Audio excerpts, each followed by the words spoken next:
Pune drugs प्रकरणामध्ये आतापर्यंत 4 पोलिसांचं निलंबन करण्यात आलेलं आहे आणि सातत्यानं आमदार रवींद्र धंगेकर याची मागणी करतात की मास्टर माइंड कोण आहे ड्रग्सचा त्याचा शोध घ्यावा। भाऊ 4 पोलिसांचं निलंबन करण्यात आलं आहे आणि ज्यांनी हा L3 पब चालू होता कामटे नावाचा व्यक्ती त्याचं मोठं रॅकेट असं समोर येतं काय सांगा। याच्यामध्ये मी वारंवार बोलतोय की खऱ्या अर्थानं जिथनंही अंमली पदार्थ मिळतात त्याचा प्रामुख्याने शोध घेतला पाहिजे आणि पुणे शहरामध्ये आजही पब आणि बार चालू रात्री 4-4 वाजेपर्यंत चालतात हे सिद्ध होतंय आणि राज्य उत्पादन शुल्काचे अधिकारी काय करतात हा महत्त्वाचा प्रश्न आहे।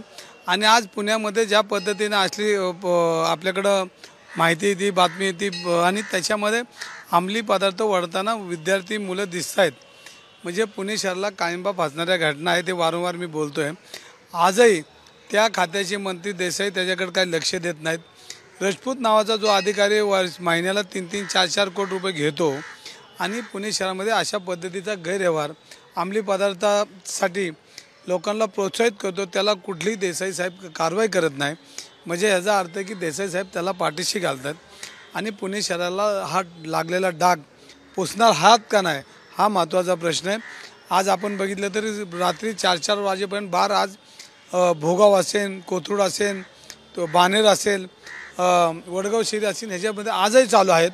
ज्या बारला 100 स्क्वेअर फूट 200 स्क्वेअर फूटमध्ये परवानगी दिलेल्या बारमध्ये 5-5 हजार स्क्वेअर फूटमध्ये दारू विकली कशी जाते हे प्रामुख्यानं 4 पोलिसांचं निलंबन करण्यात आलंय।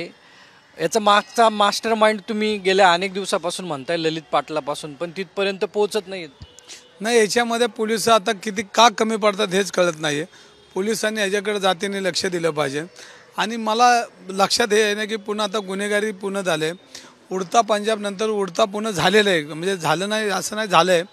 आज प्रत्येकाच्या दारापुढं उमऱ्यापुढे अंमली पदार्थ येऊन थांबलेत। आपली मुलं सुरक्षित ठेवण्यासाठी आता पुणेकरांनी याच्यामध्ये कायदा हातात घेतला पाहिजे। अशा काही ठिकाणी जाऊन आंदोलनं केली पाहिजेत।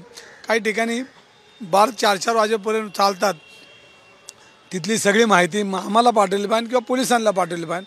ह्याचा आवाज जर जनता रस्त्यावर जर येत नाही तो पण आता हा विषय संपणार नाही।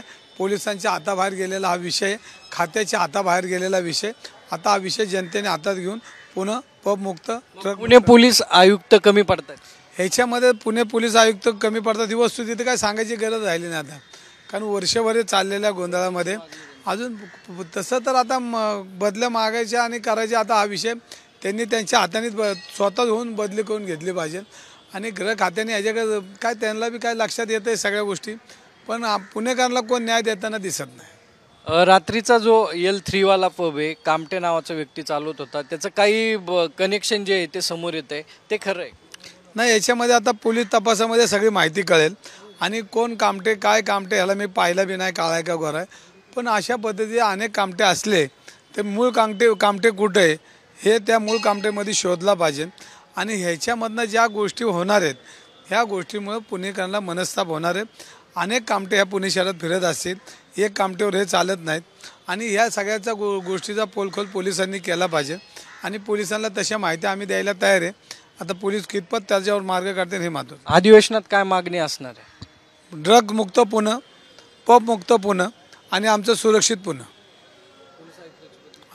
पोलीस आयुक्तांनी बदली करून घेतली आता मला बोलायचीच गरज एवढी नाचक्की पोलिसांची झाली काय सांगणार त्यांना बदली करा नका करू त्यांनी स्वतः होऊन बदली करून घेतली।